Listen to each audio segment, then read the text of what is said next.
नमो भगवते वासुदेवाय। जय श्री कृष्णा। आज मैं आप लोगों के लिए एक ऐसी कहानी लेके आई हूँ। कहते हैं ये वही स्थान है जहाँ पर दो राक्षसों को मार करके भगवान विष्णु ने विश्राम किया था। जी हाँ, ये कहानी है दो ऐसे राक्षसों की जिसका संहार भगवान विष्णु ने स्वयं किया। तो चलिए, इस कहानी को सुनाने से पहले मैं आपसे एक अनुरोध करती हूँ कि अगर मेरी ये कहानी अच्छी लगे तो लाइक करें, सब्सक्राइब करें और शेयर करें। चारों तरफ प्रलय, पानी ही पानी था। ब्रह्मांड में चारों तरफ पानी ही पानी, और भगवान विष्णु अपनी सैया पर। भगवान विष्णु ने अपनी नाभि से कमल उत्पन्न किया और उस कमल से उत्पन्न हुए ब्रह्मा जी। ब्रह्मा जी को सृष्टि का कार्यभार सौंपा गया, और सौंपा किस तरीके से गया तो सुनिए। भगवान के नाभि से जब कमल दल निकला, नाल निकली, तो जब वो सो रहे थे, शयन कर रहे थे, शयन की अवस्था में थी, चारों तरफ जलमग्न ही जलमग्न, चारों तरफ जल ही जल था। और उस समय जब भगवान ब्रह्मा जी को उत्पन्न करने के बाद उन्होंने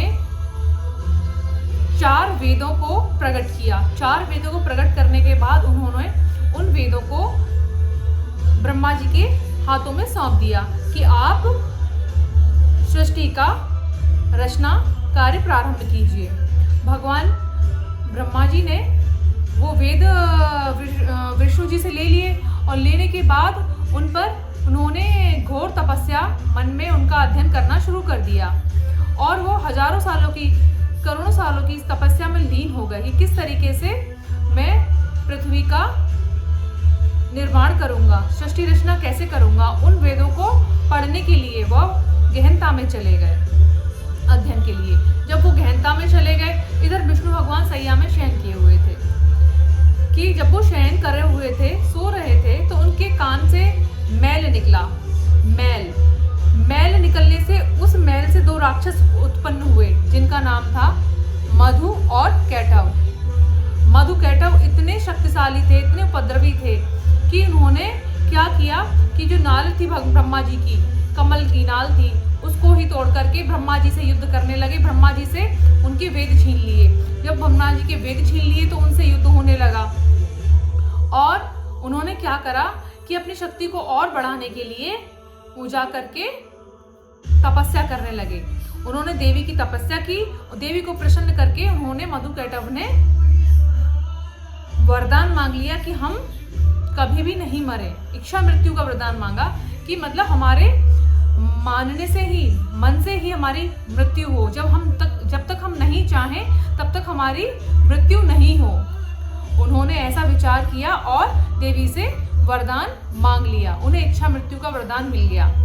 अब जब उन्होंने इतना पावर के अंदर आ गई, इनके अंदर इतनी शक्ति आ गई, उन्होंने जो वेद छीन लिए थे, उन वेदों को छीन करके वो रसातल में गायब, पता नहीं कहाँ पर हो गए, कि उनको ढूंढ ही नहीं पा रहे थे विष्णु भगवान कहाँ। वो दोनों राक्षस गायब हो गए।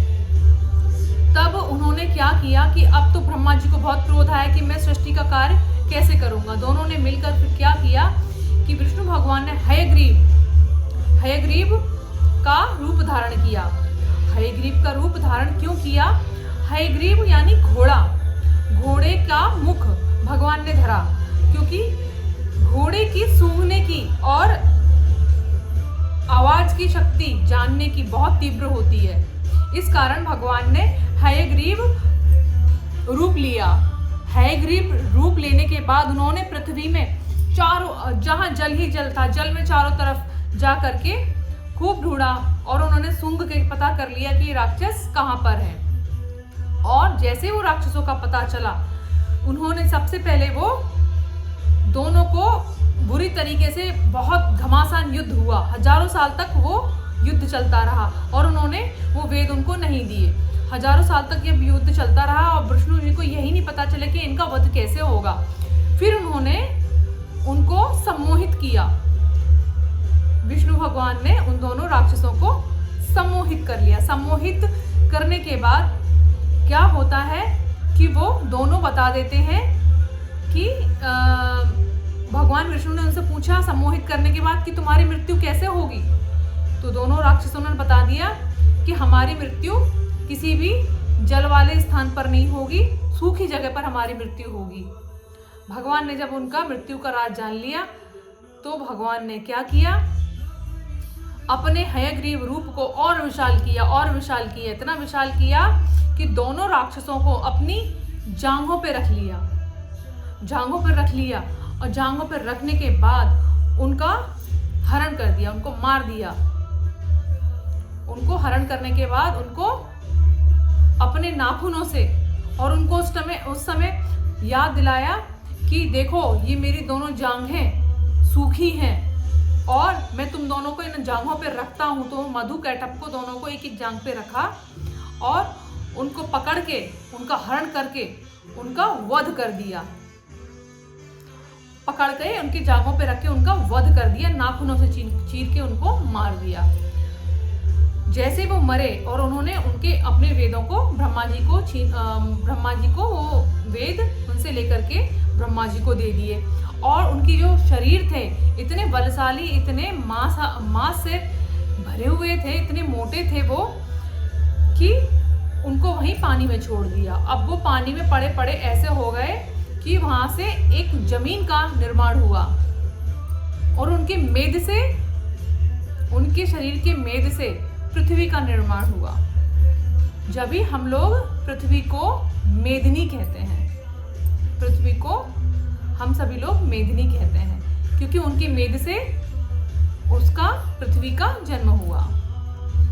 और आसाम में ये जगह है। तो भगवान ने उसी राक्षसों से निर्मित पृथ्वी भी वहीं बैठ करके विश्राम किया। युद्ध करने के बाद उन्हीं के ऊपर जो मेघ से बनी हरी घास से सुंदर पृथ्वी बन गई, वहां पर उन्हीं के शरीर पे बैठ करके यानी पृथ्वी पे बैठ करके भगवान ने वहां पर विश्राम किया।